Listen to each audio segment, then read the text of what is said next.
After tying the knot with my childhood crush for a year, my wife was always caught up in drama. That was until her first love made a comeback to the country, prompting me to stay away from home. She hunted for me everywhere, nearly flipping the entire city upside down. When she finally got a hold of me on the phone, her voice shook with emotion. "Jake, why didn't you come back?" When I walked in after work, I immediately noticed the chaos on the second floor the moment I slipped off my shoes. A guy in a bathrobe dashed downstairs, expertly grabbing a coffee from the kitchen like he owned the place. I didn't have to ask to know he was someone Mia had invited over. This was the 9th time this month. "Boss Jake, you're home super late." The guy flashed a cheeky grin. He seemed familiar, probably one of Mia's assistants. I replied without much interest and was about to head to my bedroom when I heard footsteps on the wooden stairs. Mia was wearing a white top, the hem barely touching her thighs, looking both innocent and alluring. "You done yet? We've still got stuff to sort out." Her soft voice had an unintended flirty tone, making it clear what she meant by stuff. Mia had a sweet face, but her actions were bold and unrestrained, just like Mia. "I'll be right there." The assistant gave me a smug smile, staring at me with contempt as if saying he'd soon take over this place. I ignored them and headed straight to my room. Passing through the living area, I noticed bits of my favorite Lego pieces in the trash. I frowned. "Who messed up my Lego?" The staff around didn't dare say anything. The assistant froze. An insincere apology came out, lacking any real remorse. "It's on me. I knocked it over while dealing with Mia." "Didn't mean to, Boss Jake. You cool with that?" He was holding Mia's shoulder, looking all cozy, and my so-called wife didn't even bother to clarify. Of course, I couldn't oppose Mia since my business still depended on her. I smiled calmly, pretending not to care. "No worries. Mia will replace them, right?" I glanced at Mia, her eyes icy. Even though I was used to her acting like this, my heart still hurt every time I saw those cold eyes. She gave a cold snort and went upstairs, ignoring me. "Mia, slow down. Wait up." Our marriage was purely a business move. My dad was seriously ill and the company was sinking, so he set me up to marry into the Lee family for support. Mia and I were childhood sweethearts, with her being a year younger. But Mia had a guy she liked who went abroad, and they couldn't be together. Under family pressure, she married me. For the first year, she treated me like ice. Bringing men home was routine, and scandals surrounded her constantly. She resisted both the Lee family and me this way. It was clear she wasn't like this before. When my stepmother punished and mistreated me as a kid, Mia would complain to the teacher for me. She'd take revenge when I was bullied and help me prank my stepmother. I'd liked her since we were kids, though she always thought I was just lonely. In high school, her first love showed up, and we drifted apart. I buried my feelings deep down. No one knew. The next day, a brand new Lego set was fully built in the living room. But Mia had been missing for days, probably partying somewhere. I was too swamped with company stuff to care or look for her. My dad's entertainment company was a mess, on the verge of bankruptcy until I stepped in and fixed things one by one. How I survived that time, God knows. Now the company was just starting to recover, but there was no time to chill as I was going over a contract. Suddenly, my brother Tom called me in a panic. "Hey, make it quick. I'm busy. Just spill."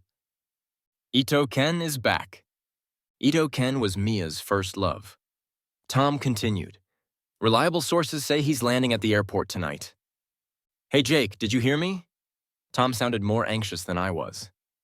"Got it," I replied coolly, as if it didn't matter. "That's it. He's your legit rival. You not worried Mia's gonna ditch you for him?" "Our marriage is just for show. Her messy personal life ain't my problem. We both get what we need. Plus, being Mia's husband wasn't even my choice initially." Using busyness as an excuse, I hung up and tried to relax. I remembered there was a party tonight that Mia and I were supposed to attend together. Checking our chat, the last message was me notifying her about the party, but she hadn't replied. With Ito Ken back, I was likely going solo tonight. Downing a big cup of coffee to mask the bitterness in my heart, I kept working. The party was at the Grand Hotel, partly owned by the Lee family. The guests were all from top-tier families. I navigated through the crowd, playing the role of a socialite like a pro. Suddenly, I spotted a familiar face, Emily, last year's Best Actress. I'd watched her films in high school and admired her acting. My company had tried to sign her before without luck, so I decided to approach her now, hoping for future projects. Hey, Miss Yu, I'm Jake, CEO of Prime Entertainment. Yeah, you're Mr. Lee's husband, right? I smiled, used to this response for ages. People first recognized me as Mia's husband, then as Jake, but the Lee family name was valuable. Emily was open to chatting for a bit. Mr. Jake, there are too many people here. Let's find a quieter spot to talk in detail. I've been wanting to work with your wife for a while. Didn't expect you to come to me first. Emily smiled and led me to the second floor. We swapped business cards, and she was eager to collaborate. When it was time to leave, it was already late. She wanted to discuss things with Mia, which I politely declined. Mr. Jake, see you again? Sure. I watched her get into her car, feeling defeated. The social hierarchy was too obvious. If I wasn't Mia's husband, nobody would even notice me. The night was deep, and the moon was hidden behind clouds. After a few drinks, I couldn't drive and didn't want to go home anyway. So, I called a cab and went for a ride. But the streets were nearly empty, and only the streetlights flickered across my face. I had two homes, yet neither felt right. I didn't want to see my stepmother's shark-like face or Mia bringing Ito Ken home. Instead, I hit up Tom's bar and partied until dawn. The next morning, Tom woke me up. Hey, your wife's been calling me nonstop. It's driving me nuts. Just answer her. I took the phone, hearing her shaky voice. Jake, where are you? I'm at Tom's bar. Why didn't you come home?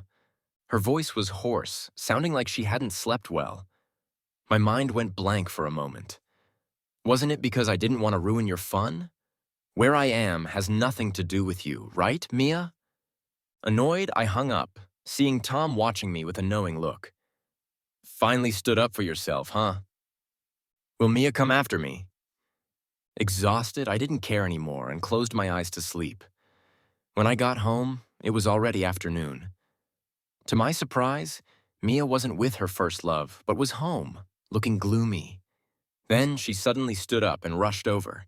Jake, you've really messed up. Staying out all night. Mia looked at me with displeasure, as if inspecting something. Jake, I'm exhausted. Don't bother me. Tired? You seemed pretty happy talking with Emily last night. What? Watching her short vids wasn't enough for you. Now that you met your fave actress, you forgot who you are. Her tone had a hint of jealousy. Jake, I was just talking about a possible collab. Why is it such a big deal? Last night, my friend sent pics of you two in our group chat. You know how embarrassed I was? Her face turned red, clearly feeling wronged. So that's it? I knew it. She wouldn't care about me otherwise. Mia, aren't you being kinda hypocritical? You bring men home, but I can't talk business with a woman. It's different. She stepped closer, her faint perfume wafting over. Jake, I'm warning you. If you mess around outside and make me look like a fool, I won't let you off. Her eyes were icy. I released my clenched fists, forcing a fake smile. Don't worry, even if I did, I'd wait until you're gone so I could freely have fun with someone else in your bed. I tidied her messy bangs, tucking them behind her ear. Who doesn't know how to be spiteful? Jake, how dare you? She glared at me, teeth clenched. If you can do it, why can't I? If you dare, why shouldn't I? I gave her a cold smile and slammed the bedroom door shut. Outside, I heard a heart-wrenching cry, puzzling me. I was about to open the door, but the sound abruptly stopped. I shook my head, thinking she must be having a meltdown. What a drama queen. Once the outside quieted down, I went out to grab a bite. Aunt Lisa was there serving me soup and couldn't help but speak up. Sir, madam. Madam was looking for you all night. She was really worried. Oh. I thought her worn-out look was because she spent the night with Ito Ken, but so what? She was looking for me to avoid embarrassment, fearing people would think I was playing around with other women. Before I finished eating, a call summoned me to the company. A celebrity had been caught soliciting prostitutes, and the company's phone was blowing up. I'd always been strict with the managers, so how did such a disgusting thing happen? Besides the financial hits, how long would it take to restore our reputation? As soon as I got to the office, I called a meeting and exploded. Did you all ignore my instructions? Didn't I say protect your image? Are you all tired of living? The managers trembled, tails between their legs, not daring to look at me. Taking a deep breath, I asked for a report on public opinion and told the PR team to move fast. Don't try to cover it up. Just fire him, terminate his contract, and issue a statement of regret. It's up to you, Jake. The exposé also mentioned an anonymous artist from our company. Yes, the manager's voice was barely audible. I felt a stomachache, nearly snapping the pen in my hand. Fire everyone involved and demand compensation for the losses. After the meeting, everyone left in fear. I rarely lost my cool in front of them, so they were probably cursing me in their group chats now. I opened WeChat, seeing it flooded with messages. Some mocked me, others sneered, believing I only saved the company from bankruptcy because of the Lee family. Many people were waiting to see me fail again, just for their amusement. After handling company matters, it was already 10 p.m. Exhausted, I stepped out and my assistant advised me to use the back door. Reporters were still blocking the entrance. I took the elevator to the underground parking, but before reaching my car, a large crowd suddenly surrounded me. Mr. Jake, what's your take on the prostitution scandal involving the popular idol Greg? Didn't your company pride itself on strict management? How did this happen? Mr. Jake, the state newspaper has already issued a critical report. Didn't the Lee family warn you beforehand? The barrage of questions and flashing lights made me dizzy. Anger bubbled up, ready to explode. I'm telling you one more time, don't even think about it. As I spoke, I turned abruptly to push away someone, but used too much force and hit my head hard on the basement pillar. The next second, a figure rushed in, grabbing my arm. The faint scent of perfume brought calm to my chaotic mind. I heard her say, "Enough. My husband has no obligation to answer you. If you have any questions, you can ask me. You've been so diligent. I've noted your newspaper's names. I'll be sure to visit you all with banners of commendation." Mia's words were slow and powerful, her gaze sweeping over them with contempt. The crowd fell silent and scattered within seconds. I tried to pull away, reaching to pry her fingers off, but she hooked her arm around mine. "Why are you avoiding me? Don't you know your mental state? I was wondering why you hadn't come home, thinking you were hooked by some vixen again." She snorted coldly, as if fearing I'd make her a laughingstock. I wanted to retort, but everything went black, and I collapsed. "Hey, are you faking it, Jake?" When I woke up, the room was filled with the sharp smell of disinfectant. My assistant was beside me. Mr. Jake, you're finally awake." The young girl's eyes were red, making me think I had some serious illness. I glanced around. The woman was gone, and a heavy sigh rose in my chest. Mia walked in, carrying a bunch of bags. She tossed the medical bill on the table and started opening the bags. "You're awake. The doctor said you have low blood sugar and a bad stomach. Not sure what you want to eat, so I bought a bit of everything." The pampered lady who never lifted a finger was now struggling to open containers, almost spilling the porridge. Since when did the aloof princess start caring about others? The assistant saw her coming and quickly found an excuse to leave. "I'm not hungry." I shook my head, my mind filled with thoughts about tomorrow's headlines. Mia frowned, her tone leaving no room for argument. "You have to eat.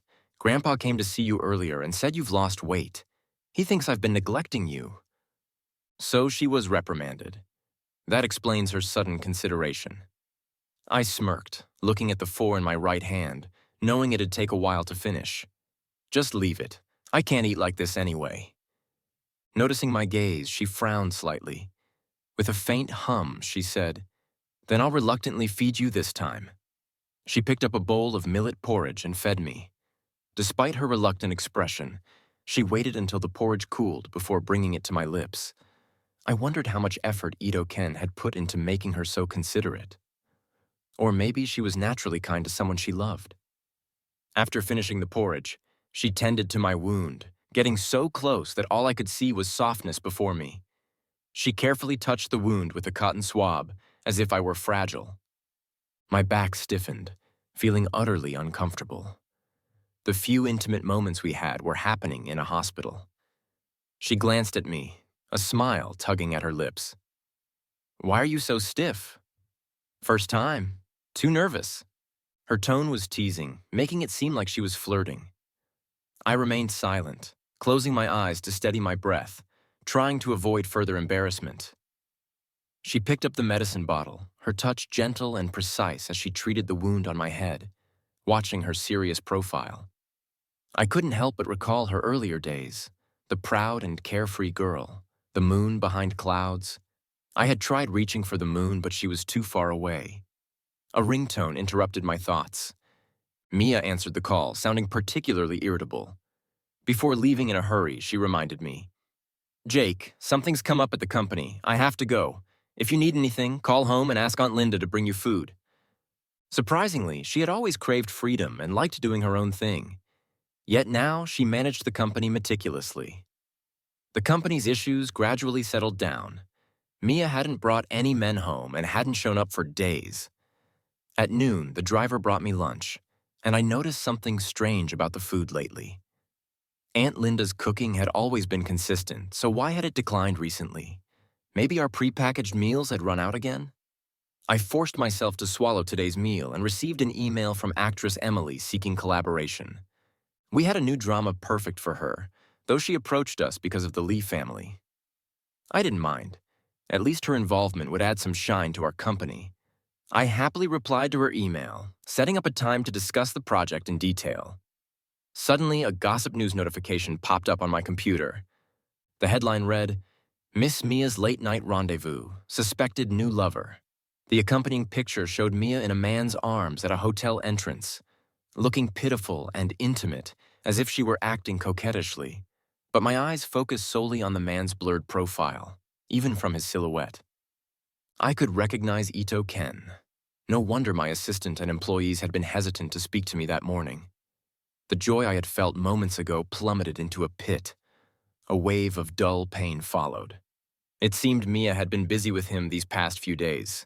How naive of me to think she was caught up with company matters.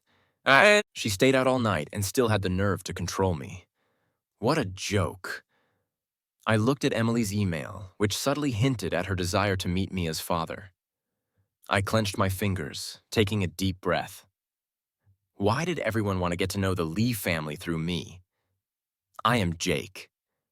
The next moment, I picked up the phone and dialed a number. "Hello, Lawyer Tom? Please draft a divorce agreement for me." "How? Does Miss Lee know about this? Is it necessary?" "Once you draft it." She knows. Maybe my tone was too cold. The person on the other end paused and didn't say anything more. Lawyer Tom worked quickly. By Friday, after a meeting, I saw several missed calls from Mia. I called back, and as soon as she picked up, her voice was hysterical. "Jake, what are you doing? What do you mean?" "Miss Lee is not stupid. She can understand the words on the document. Divorce. Do you think you can just leave the Lee family whenever you want?" I looked down, remembering the help Mr. Lee had given me. "Don't worry, I'll leave with nothing. I won't take advantage of you. The Lee family has helped me a lot. If you ever need anything, you can always contact me." I could hear her gritting her teeth through the phone. "Jake, you're dreaming. You're not allowed to leave until I say so." Childish. I frowned and lowered my voice. "Mia, how long do you plan to humiliate me?" The person on the other end paused, seemingly choked up. "Even if I owe your family, I'm not your punching bag. I've enjoyed many conveniences thanks to the Lee family, but I've also helped them with many things. In the end, people only see me as your husband, pointing fingers behind my back." I sighed. "Mia, I'm tired. I want to be myself." She was silent for a long time, so long that I thought she hadn't heard me. I tore up the divorce agreement. "If you want a divorce, come talk to me in person." The phone hung up. I frowned, feeling a surge of irritation. Was it my imagination? Or did her voice sound a bit choked up just now? I took the divorce agreement back home, but she didn't come back all night. Not only that, she also refused to answer my calls. I didn't have time to continue this with Mia, so I packed my bags and moved out. I decided to handle the divorce through litigation. On Sunday, I was at home packing my things. The staff wanted to help, but I stopped them. They all looked at me timidly, not daring to speak. I thought there would be a lot of stuff, but in the end, it was just 2 suitcases. Everything left in the house was luxury brands Mia gave me for appearances. Suddenly, the door opened and Mia walked in with a cold expression, reeking of alcohol from a hangover. I didn't want to know which guy's bed she had just crawled out of. She stared at me, her voice icy. "Jake, packing so quickly?" I ignored her and closed the suitcase. Something seemed to trigger her, and she choked up as she rushed forward, grabbing my arm. "Jake, what do you want me to do? I didn't agree to the divorce. How can you leave me?" I looked at her pitiful expression. The last time I saw it was in the gossip news, where she was cuddling with Ito Ken, acting all coy. A wave of sorrow washed over me as I looked at her emotionlessly. "Mia, since we married, not a single day has belonged to me, and I haven't had a day of genuine happiness. How do you expect me to keep living like this? Making me stay in this swamp is killing me." Her hand stiffened, seemingly frightened by my resolute gaze. "Miss Lee, let's part on good terms." I pushed her away and picked up my suitcase. She stood there like a lost child. "Was being with me that miserable for you?" I couldn't believe she had the nerve to ask that question. "Jake, you were the one who said you wanted to marry me." Before she could finish, her throat seemed to close up and her eyes turned red. I turned away, speaking coldly. "In the past, I was blind to your true nature. Are you satisfied now?" "You." She was furious, her face pale. I dragged my suitcase out of the room and she shouted after me in anger.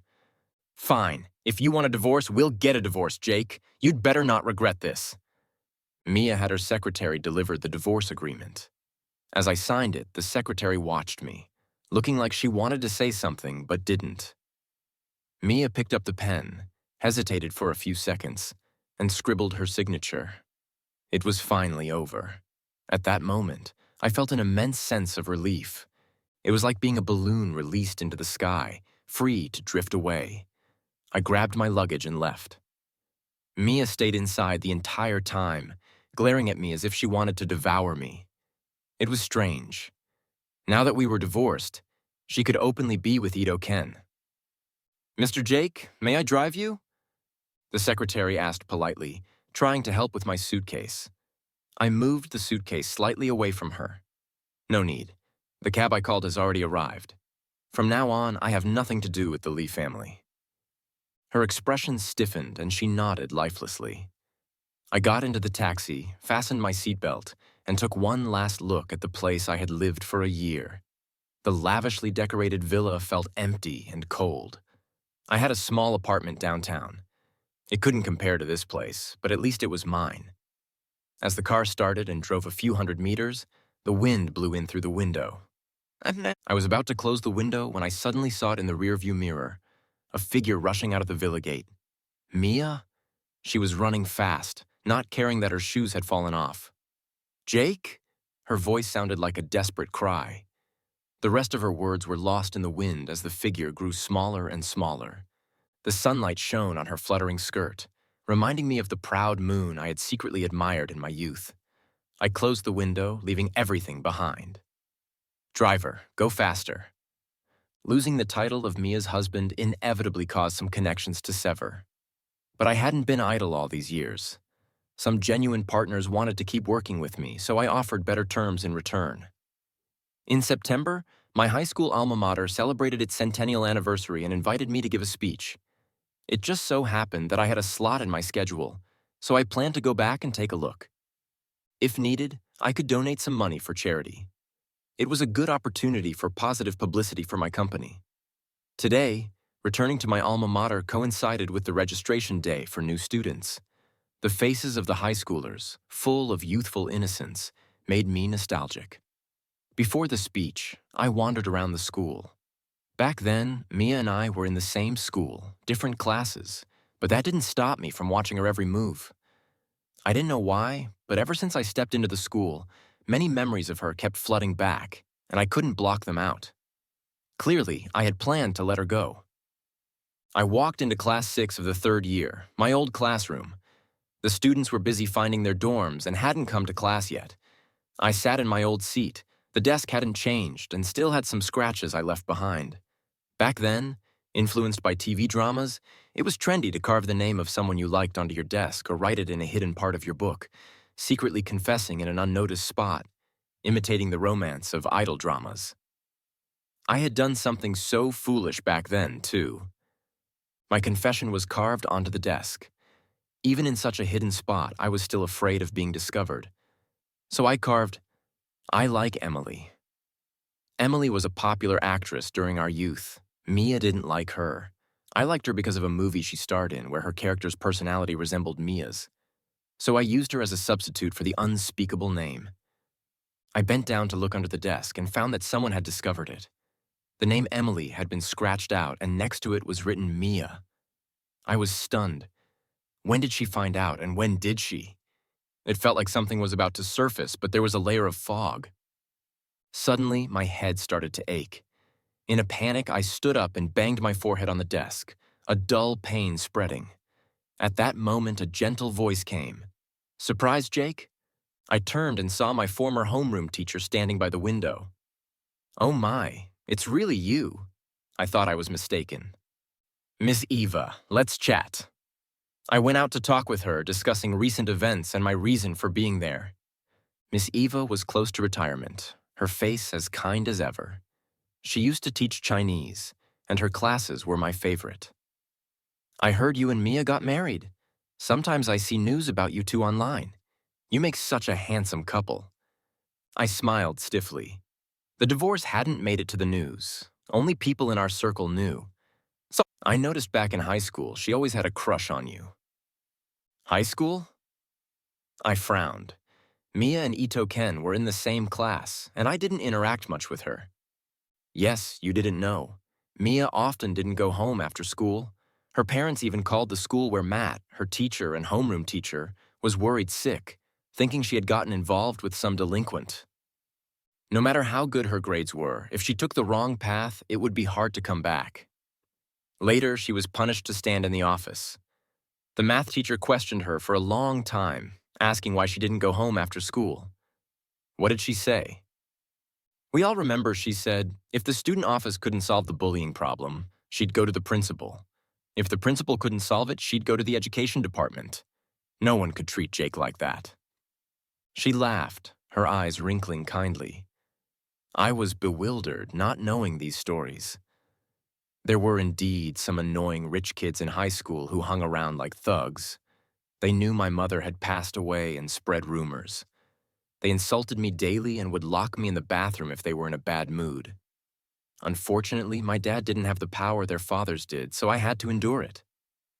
So, Mia often stayed after school to help me, but after we got married, she never showed me a kind face. Before leaving, my homeroom teacher asked for my autograph for her daughter, who liked me a lot. When did I become so famous? And this memory made me realize that Mia might have hidden many emotions and stories in our marriage. She once protected me, but now, for various reasons, she had become indifferent to me. This discovery left me with complex feelings, a mixture of gratitude for the past and helplessness and confusion about the present. On the flight back to the city, my fingers hesitated over my phone, wanting to ask Mia about what happened today. After some thought, I decided it was better to ask her in person. I looked at the white clouds outside the window, my thoughts tangled as trouble seemed to be brewing. The plane encountered extreme weather and malfunctioned. My assistant, sitting beside me, panicked and clung to my hand, crying.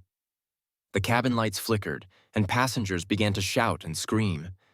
My head started to ache again, and I felt an overwhelming sense of irritation. The pilot took emergency measures, managing to make a forced landing on the nearest sea surface. Everyone was floating in the sea with life jackets on.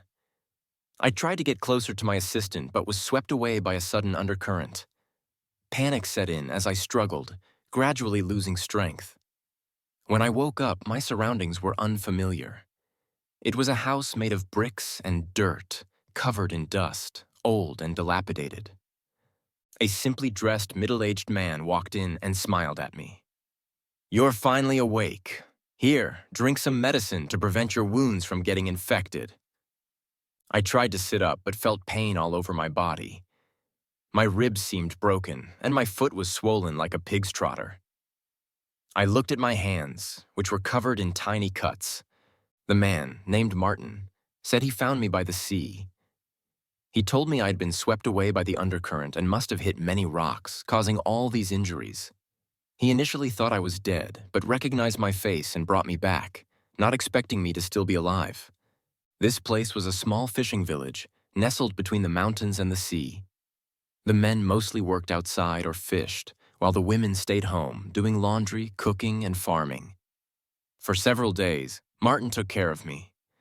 My body was cold and weak, my wounds wouldn't heal, and I often slept in a daze.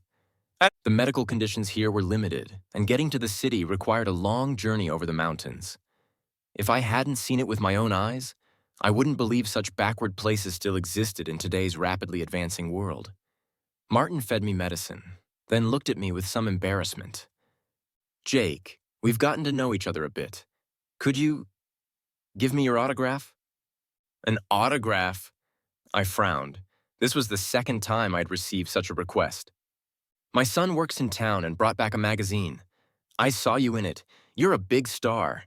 They say a celebrity's autograph can be sold for money. Is that true?" He asked eagerly, feeling it might be too mercenary and not daring to meet my eyes.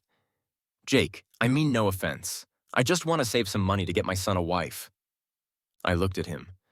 "Martin, you must have mistaken me for someone else. As far as I know, I've never been in a magazine." "No mistake. Your smile is just like that of the man in the magazine. I may not be well educated, but my eyesight is sharp." He spent a long time rummaging through his house to find the dirty magazine cover. The hard paper was stained with cold dust, and I saw a face identical to mine. The man in the picture was smiling confidently, striking a carefully posed stance. That overwhelming feeling surged again. My head throbbed. It was as if some memories were locked away in a box, but I couldn't find the key. To repay Martin as soon as possible and recover my health, I asked him to borrow a mobile phone.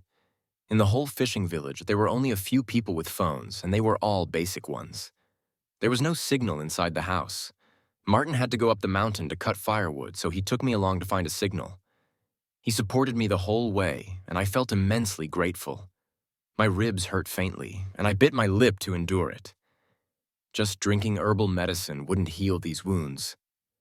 While Martin caught firewood, I slowly moved around, trying to find a signal. Finally, on a small hill, I found 2 bars of signal. I called Tom, but there was no answer. I quickly sent a text message asking for rescue. As I waited for a reply, it started to drizzle. Martin urged me to go back, saying the mountain road would be difficult in the rain. At night, the rain got heavier, causing a landslide that blocked the road. I looked at the phone, which had no signal, and could only wait silently. Lying in bed, barely holding on, I prayed for the rain outside to stop. The thick rain mist made the moonlight faint. I couldn't help but wonder what Mia was doing at this moment.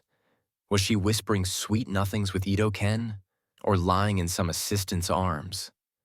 Why did she do those strange things that made me overthink? I felt cold all over, no matter how thick the blanket was, until Martin woke me up. It was still pitch black outside, and I looked at him in confusion. "Jake, my brother said someone came down the mountain road. We don't know if they're here to fix it or just passing by, but from their attire, they seem to be from the city. Do you want to go borrow a phone from them? Maybe their phones work better." A glimmer of hope rose in my eyes, thinking Tom might have come for me.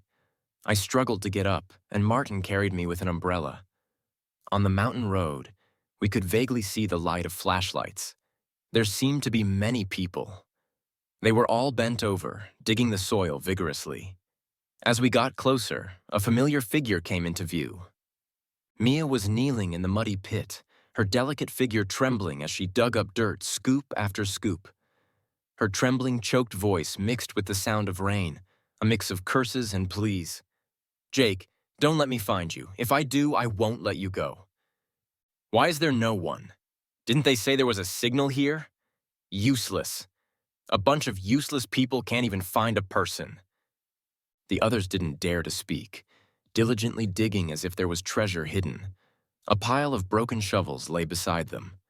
Who knew how much force had been used? The bodyguards couldn't stop Mia, so they just held an umbrella for her. "Jake, I'll find you soon. Wait for me, wait for me," she murmured to herself, gradually choking up. I walked up to her weakly. "Mia?" She didn't hear and continued digging. Her delicate hands were already bloodied and raw from the dirt and rocks. "Mia, I'm here." I raised my voice and she trembled all over. Mia slowly turned her head as if doubting her own ears. When she saw my face, her tear-reddened eyes softened instantly. The bodyguards looked over but didn't dare act rashly. Her probing voice was cautious, as if afraid I would run away. "Jake, it's me." As soon as I spoke, she stumbled and rushed over. She gently touched my face, feeling the warmth, confirming my existence. The next second, she threw herself into my arms. "Jake, I was wrong. Don't leave me. I'll do anything, but don't treat me like this. I'm begging you." She sobbed, soaked by the rain, the cold seeping in. She hugged me so tightly that it hurt my wounds. Pain. I struggled, frowning. She quickly let go, noticing my injuries. Her eyes reddened with guilt. She soon called a helicopter to take me away. Before leaving, Mia gave Martin a large sum of money and promised to support the small fishing village. On the helicopter, I seemed to have a fever, lying weakly on her lap. In the bright light, I could finally see Mia clearly. Her clothes were torn and dirty, her face looking like she had been digging. Even with grass stuck to her, the noble lady's appearance was gone, looking no better than the bedraggled bodyguards. The mountain road was too narrow for cars, so they must have come on foot. With the rain, who knows how many times they had fallen into pits or gotten cut by sharp weeds. I couldn't help but feel heartbroken, clutching her clothes in my delirium. "Mia, who am I?" Her body stiffened, looking at me with probing eyes. "Do you remember?" "You're my husband, Jake." When we arrived at the hospital, Mia also collapsed. She had many small injuries and had been sleepless for days, finally unable to hold on any longer. The first thing she did when she woke up was to look for me. During my recovery, Mia stayed with me every day, not allowing me to worry about company matters. Whenever I mentioned Ito Ken, she looked helpless and repeatedly emphasized that he was not her first love. If I was a male star, then what about the CEO of Prime Entertainment? I pressed Mia for answers, but she insisted on waiting until I was fully recovered. On Friday afternoon, my father, Mark, came to visit. The moment he walked in, I almost didn't recognize him. It was as if there was no memory of his face in my mind. But why didn't my father come looking for me when the accident happened? Why did it take him a week after my hospitalization to visit? "Jake, I've been so busy. I only just found time to see you. You won't blame me, will you?" Mark smiled kindly, but I felt he was insincere. He made small talk, but his words were probing. "I heard you and Mia got divorced. Why? Didn't she take good care of you? Didn't Mr. Lee like you? Why don't you ask him for help? Maybe he can persuade Mia." I frowned, suddenly realizing something. When I was the CEO, I had never seen Mark, a father who knew nothing about his son's whereabouts but focused on external things. What did that indicate? He only cared about benefits. I looked down, weary. "I'm tired. Please leave." Mark's smile froze, but he didn't say anything more. Before he left, he gave me a gold card. "It's for buying nice gifts to please Mia, and you can repay me double when you have the money." I stared at the gold card on the table, finding it exceptionally glaring. A wave of resentment rose within me, and I grabbed the card. Chasing after him, Mark was waiting for the elevator with a flamboyant woman beside him. My stepmother, Lisa. I stood behind a potted plant, overhearing her complaints. "Your son has nothing to do with the Lee family anymore. Why give him money? Keep your voice down. I saw Lee's bodyguards nearby. I think Mia still has feelings for Mark. Even if she doubts it, they're divorced." I told you your eldest son is unreliable, Lisa mocked, and Mark didn't refute her, even agreeing. He looked at Lisa's belly and sighed. All right, let's go check on the IVF situation. Don't worry, even if I can't have a son, I'll find someone who can give you one. My eyes widened in shock at their worldview. Fragments of memory flashed, and the headache returned. Lisa had health issues and had never conceived after marrying him. 2 IVF attempts had failed since my father remarried after my mother passed away. He had increasingly despised me, as if my existence was a constant reminder of the past that could never be erased. He only wanted a descendant with this woman to inherit the family business. No matter how hard I studied, he never acknowledged me. So he came here just to see if I still had any value left, to see if I could reconnect with the Lee family. He never intended to hand over the company to me. So how did I end up taking over Prime Entertainment? The headache spread, the dull pain piercing my heart. My eyes reddened and I struggled to breathe. Suddenly, a hand wrapped around my waist. Jake, don't listen anymore. The sweet scent of perfume enveloped me, isolating me from the chaos. My headache started again, but this time, I remembered many things. I remembered the suppression in the Jake family. I remembered how Mia chased after me for a long time in college. I remembered being discovered by a talent scout and becoming a national idol. Mia was anxious beside me and called a woman, my previous therapist, Diana. Diana asked me to talk about my current feelings and talked with me for a long time, so long that I fell asleep. In my dreams, I was a dazzling star. It was like I had found the key to that memory box. Everything inside surfaced. My name is Jake, and I am an actor. I am also Mia's husband. As far back as I can remember, my parents' relationship was broken. Looking back now, I realize they never shared a meal at the same table. It seems I was destined to have only one person who loved me from the moment I was born. But she passed away when I was very young. My stepmother's abuse and bullying from my classmates made me retreat into the false stories and fantasies from which I never wanted to emerge. Sometimes, I wished I could be like the protagonists in those feel-good novels. I wanted to be the main character, to become the villain, to experience different lives, to be anyone except myself. Mia and I were childhood sweethearts, deeply in love with each other. We dated in college and got married after graduation. She was really tsundere, always saying no, but giving in to whatever I wanted. I loved my job. I loved the characters on stage because at that moment, I didn't have to be myself. I became the characters in the books, with the stage revolving around me and the plot unfolding at my feet. I immersed myself in one role after another until I took on a web drama called The Return of the Ex-Husband, a revenge-themed series. Tom and Ito-ken were also actors in the drama. When I watched the first few episodes, the young protagonist's psyche seemed to mirror mine exactly. At that moment, I saw myself. In the early episodes, the young protagonist had lost his mother at an early age. His father abandoned the family, and his stepmother hung him from the beam and beat him. The actress playing the stepmother was a seasoned performer, and her expressions and movements made me feel she was that stepmother. I trembled, wanting to scream, but unable to utter a sound. When it was my turn to act, I completely immersed myself. The protagonist also married a wealthy family's daughter, but was looked down upon by everyone. Treated as if he were a freeloader, to reclaim himself, he decisively divorced, built his company into a top entertainment enterprise, and exacted revenge on the scumbag woman and her first love, crushing all those who doubted him. I suddenly wanted to be like him. Gradually, after each scene, I found it hard to shake off the emotions.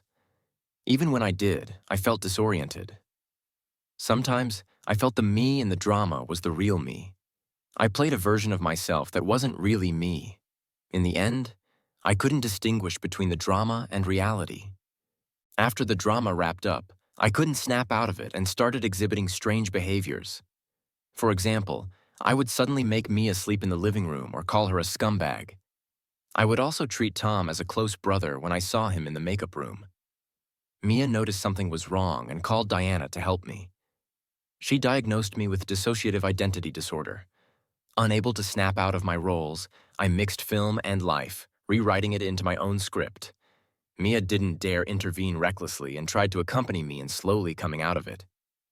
So she gathered a group of people to act with me, almost bringing the entire entertainment industry along.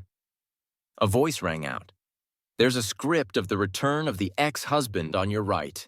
Pick it up and tear it apart, Jake. It's time to wake up." On the day I recovered, Mia picked me up and took me home.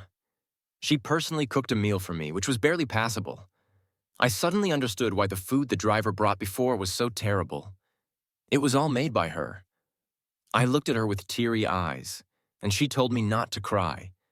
But as soon as she said that, tears began to fall from my eyes. Mia hugged me, and she couldn't stop her tears either. "I'm sorry, Jake. You didn't do anything wrong. It's all my own choice. As long as you don't leave me, I'll do anything, even act or play any role with you," she cried softly, with a mix of joy and relief. Silly girl. I bent down and kissed her. That evening, while she was taking a bath, her phone kept lighting up on the table. "Mia, someone is messaging you. It seems urgent. Can you reply for me?" She had always been like this. Her password was my birthday. I opened her phone and saw a string of messages from her friend Clara. "Clara, hey Miss Mia, can you let me have that drone project?" "Clara, don't play dead." "No." "Clara, if you don't give it to me, I'll send this video to your husband." The video showed Mia drinking with friends at a bar.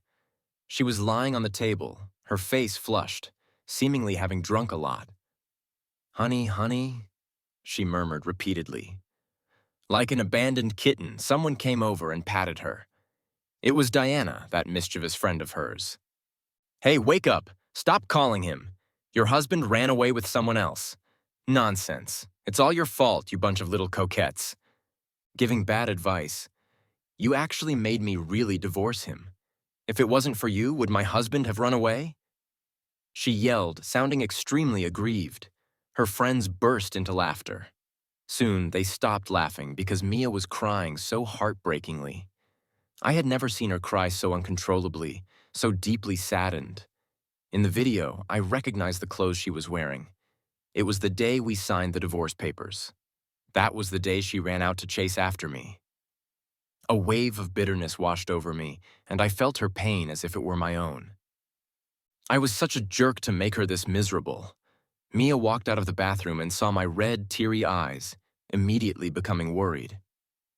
"What's wrong, Jake? Did I do something wrong?"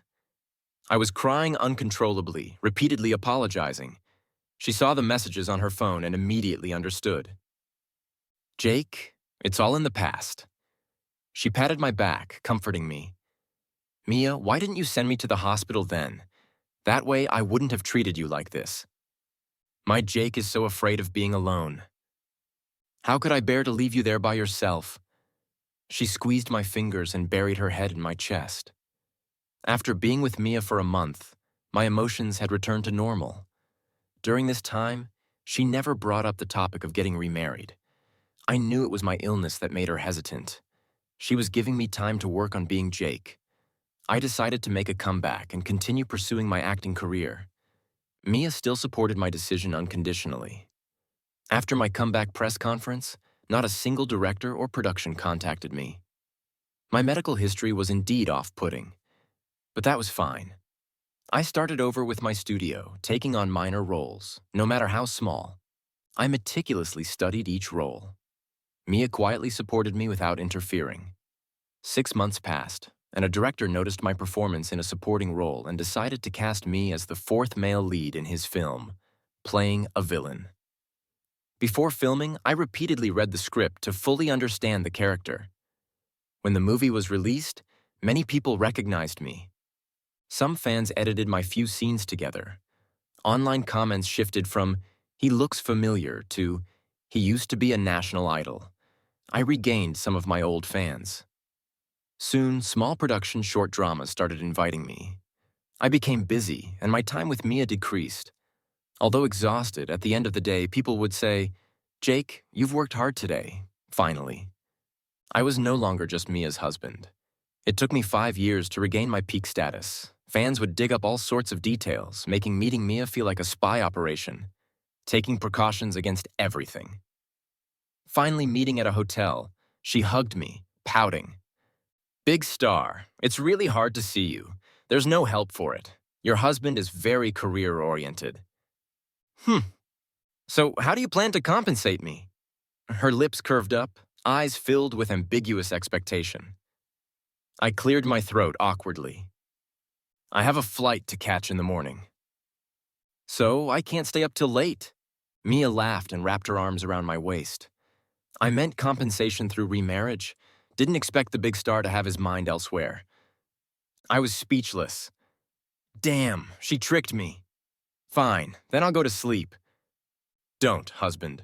We haven't even talked much since we finally met. There's nothing to talk about with you. Then let's communicate in a different way. Her passionate kiss swallowed the rest of my words. Later, under the covers, she pressed me. Jake, when are we getting back together? When I win Best Actor, when will that be? When it's meant to be. Her expression changed, her face turning red, looking adorable in her frustration. So my movements changed too. After some exhausting moments, I was about to fall asleep when I remembered something. I needed to inform her that I would be filming in the deep mountains alongside actress Emily and needed to let her know. As soon as I mentioned it, Mia sat up. The last plane incident still scared her. I held her, reassuring her. Don't worry. The facilities in that mountain are fully equipped and quite safe. I want to visit Martin after filming. I wonder how the small fishing village is doing now. She nodded. I'll go with you then. All right, sleep now. Is there nothing else you want to say? Nothing. Mia squinted, holding me tight. Nothing. I heard this movie has kissing scenes, 2 of them. How do you know more than I do? She huffed, starting to get sarcastic. If I didn't find out, you wouldn't tell me you want me to go to the theater and see it for myself. Oh, come on. It's just a job necessity. Can't avoid it. I never use stand-ins, so I always tell her about kissing scenes. Also very jealous. Jake, you used to like her. Dishonest. Have you always wanted to work with her? She's an award-winning actress. Who wouldn't want to? I mumbled. Her face darkened. Don't be mad. I'm not doing it for the kissing scenes. It was too late to explain. She bit my neck hard. Jake, if I don't make you a saint today, I won't be Mia. Mia was fierce when jealous. I almost missed my flight the next day. At the end of the year, I was nominated for Best Actor because of my movie with Emily. Fans cheered for me online. Everyone finally recognized my hard work as they watched me climb back up step by step. On the night of the award ceremony, Mia was more excited than I was. Whether we would remarry depended on tonight. Mia and I sat separately, and the host was teasing us by dragging out the announcement. My heartbeat raced uncontrollably. Finally, at the last moment, the host stopped teasing. The winner of the Best Actor award is Jake. Amidst the cheers, I was stunned for 2 seconds, confirming I heard it right before standing up. The lights converged on me, and I waved to everyone, tears welling up. At the same time, major apps crashed for over 10 seconds. Discussions about me skyrocketed by tens of thousands. And as I took the stage, the applause was thunderous. I felt a bit nervous amidst the dark sea of faces, but I found Mia. She smiled at me, looking prouder than I was. Stars may occasionally dim, but the moon always stays. I smiled confidently and firmly. Hello, everyone. My husband is a top idol, having won many newcomer awards. The smartest choice I made was to pursue him during university. After we got married, I often visited him on set. After finishing this film, he could rest for a while. But lately, he's been acting strange. He often talks to himself, even saying he has a company and has to go to work. On cold winter nights, he kicks me out of the bedroom, looking at me coldly, saying ours was a marriage of convenience and there's no need to sleep together. Later, he said Ito Ken was his first love. But from childhood to now, I've only loved him. I knew he was sick. I brought in Diana, who told me not to provoke him, or he'd confuse reality with the script even more. I began to cooperate with his acting. I didn't know how, but I tried my best to learn. I started a branch company, Prime Entertainment. Hired a large number of actors and extras to create a tailored living environment for him. Even the phones and computers were isolated from outside information. I enveloped him in a vacuum world, accompanying him out slowly. My dad said I was wasting money. But isn't earning money meant to be spent on the ones you love? Jake wouldn't pay attention to me, seriously working or getting mad at me. But he managed the company well. The double degree from university didn't go to waste. Every day, I had to bring men home to put on a show. Seeing him smile at Emily made me furious. When would this end? I couldn't even hug him without pretending to dislike him. One day, Jake wanted to divorce me. I went out drinking, trying to find a place to hide, hearing he was moving out. I rushed back. I couldn't bear to see him sad, and we ended up divorcing. Damn it, the trope of the scumbag chasing his wife to the crematorium. Why did I have to endure this? Which idiot screenwriter wrote this bizarre story? I chased after him, wanting him to see me clearly. I am your wife, Mia. He clearly said he wouldn't leave me. But the car went faster and faster. I couldn't catch him. Diana said his tendencies reflected some of his true inner thoughts. After playing others for so long, his inner self finally realized he needed to be himself. I understood, but felt very sad. During his various honors, he absorbed all the outside world's doubts about him. After the divorce, the hardest part was arranging actors to accompany him. He was going to give a speech, and the extras were in place. But the security slipped up and accidentally brought his high school homeroom teacher in. Luckily, their meeting went without incident. But my subordinate said he knew about our high school days but didn't react much. Not even this could trigger his memory. Jake, don't you love me anymore? I suddenly felt scared. The plane crash, the disorientation, losing track of him.